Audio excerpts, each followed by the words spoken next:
भारत में मौसम का मिजाज फिर से बिगड़ने वाला है। अरब सागर में एक नया खतरा अब मंडराने लगा है। भारत में साल का पहला साइक्लोन दस्तक देने को बेताब है। अरब सागर से उठा साइक्लोन तेज गति से अब आगे बढ़ता दिखाई दे रहा है और इस साइक्लोन को शक्ति नाम दिया गया है। चक्रवाती तूफान शक्ति की वजह से कई जगहों पर भारी बारिश का भी अनुमान है। आईएमडी यानी कि भारत मौसम विज्ञान विभाग ने पुष्टि की है कि 2025 का यह पहला चक्रवाती तूफान शक्ति नॉर्थ ईस्ट अरब सागर में बन चुका है। और अब सवाल ऐसे में ये कि आखिर ये चक्रवात शक्ति है क्या, किस वजह से यहां आ रहा है, इसकी रफ्तार क्या होगी और भारत में कहां-कहां इसका असर हो सकता है।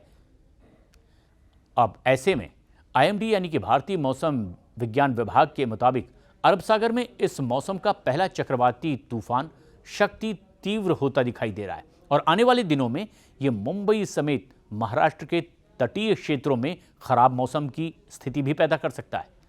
ऐसे में मौसम विभाग ने मुंबई, ठाणे, पालघर, रायगढ़, रत्नागिरी और सिंधुदुर्ग को अलर्ट पर रखा है। 4 से 7 अक्टूबर के बीच तेज हवाओं और भारी बारिश की चेतावनी भी मौसम विभाग की ओर से दी गई है। 4 से 5 अक्टूबर के बीच में उत्तरी महाराष्ट्र के तट पर 45 से 55 किलोमीटर प्रति घंटे की रफ्तार से हवाएं चलने की भी संभावना जाहिर की गई है, जो कि 65 किलोमीटर प्रति घंटे तक भी पहुंच सकती है।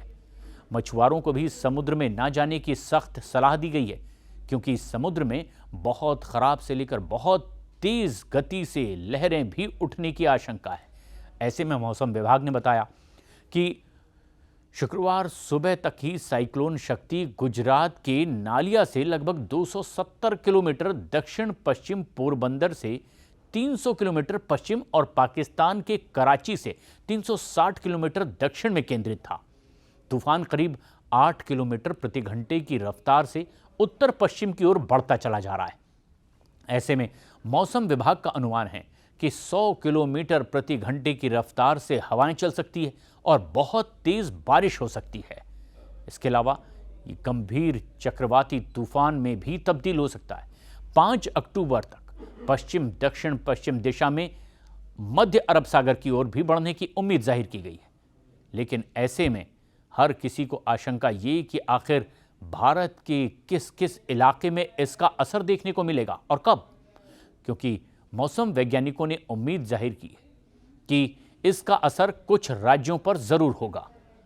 भारत में यह दस्तक देगा, मगर इसका असर भारत में कहां देखा जाएगा इसका अनुमान लगाया गया है। गुजरात और महाराष्ट्र में ही इसका असर दिखेगा और इसकी वजह महाराष्ट्र और गुजरात में समुद्री तटों के आसपास रहने वाले लोगों को दूर रहने की भी चेतावनी जारी कर दी गई है।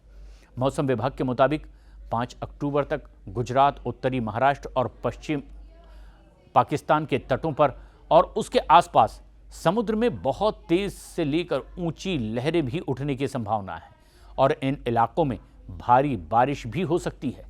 इस साइक्लोन का नाम शक्ति रखा गया है। दरअसल इस बार साइक्लोन के नामकरण की जिम्मेदारी श्रीलंका पर थी और यह नाम विश्व मौसम संगठन यानी WMO और एशिया और प्रशांत के लिए आर्थिक और सामाजिक आयोग यानी कि ESCAP के द्वारा संबंधित क्षेत्रीय नामकरण प्रणाली का हिस्सा भी है।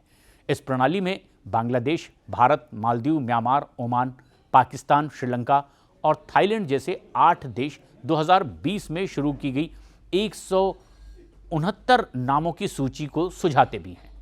नाम वर्णमाला क्रम में दिए जाते हैं और चक्रवाती तूफान की तीव्रता जो कि 65 किलोमीटर प्रति घंटा या उससे ज़्यादा हो, इसके पहुंचने के हिसाब से दिए जाते हैं और यह सूची का पहला नाम है, इसलिए इस चक्रवात का नाम है शक्ति।